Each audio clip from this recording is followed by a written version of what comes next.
Hello everyone, my name is Darian Baker, and today I will be persuading you all not to drink and drive. Did you know on average, someone in the U.S. is killed by a drunk driver every 40 minutes? Or better yet, did you know that drunk driving is the leading cause of death for young people between the ages of 15 and 20? Yeah, drinking and driving is the gamble that you just can't win. Let me tell you exactly what drunk driving is. Drunk driving is the act of operating or driving a motor vehicle while under the influence of alcohol or drugs, to the degree that your mental and your motor skills are impaired, and it is illegal in all jurisdictions within the United States.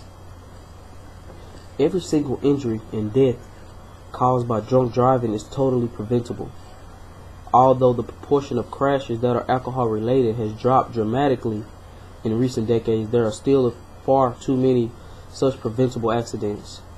Unfortunately, in spite of great progress, alcohol-impaired driving remains a serious national problem that tragically affects many victims annually.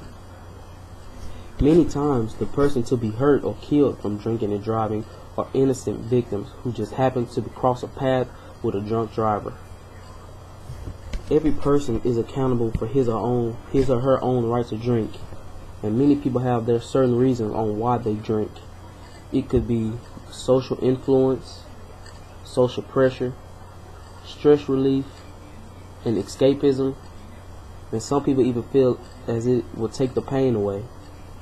And even as teenagers, it could be peer pressure from our peers. Alcohol is a very significant effect on the functions of the body, which are vital to driving and being able to function.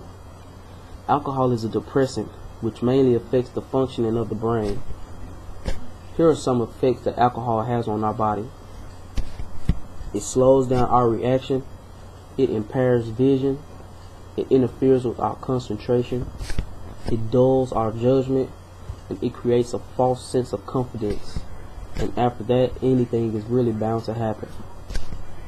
According to the law, in all 50 United States, a driver is considered to be legally drunk when his or her own blood alcohol content level is at or above 0.08 grams per deciliter.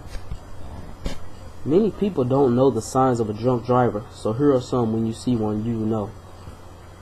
If they are almost striking a vehicle or object, if they are taking extremely wide turns, if they are weaving from one side of the road to the other, if they're driving on the wrong side of the road, if they are driving at a slow speed, at least 10 miles per limit, if they're following another car too closely, if they're braking erratically, if they're driving without headlights, stopping in inappropriate places such as green lights and crosswalk with no pedestrians.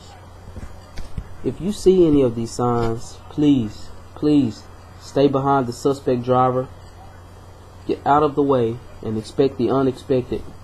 Wear your safety belt and make sure that any children or passengers have their safety belt on as well. This is one of the best defenses against a drunk driver. Stop right away and look for a phone.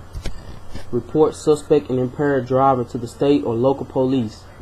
Give the location, direction, and description of the car and driver's behavior. And here are some things of what not to do.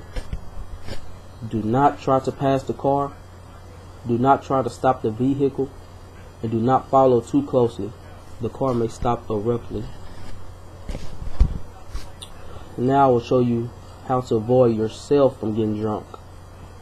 I know with lack of adequate public transportation in many cities, it is sometimes difficult to get home late at night. Here are some suggestions. You can get a designated driver. You can drink at locations with walking distance of your home. You can call a cab. You can search for services that will take both you and your car home if you are drunk. You can look for public transportation in larger cities. And last but not least, you can drink non-alcoholic beverages. If you can do these simple things, then you can prevent the consequences from happening, such as automatic license revocation, which appears to be the single most effective measure to reduce drunk driving. Automatic license revocation along with mandatory jail sentence appears to be even more effective than just automatic license revocation.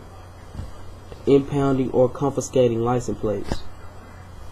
Many times, the person to be hurt or killed from drunk driving, or just innocent victims who just happens across the path with a drunk driver. Again, you will also save lives by not drinking and driving.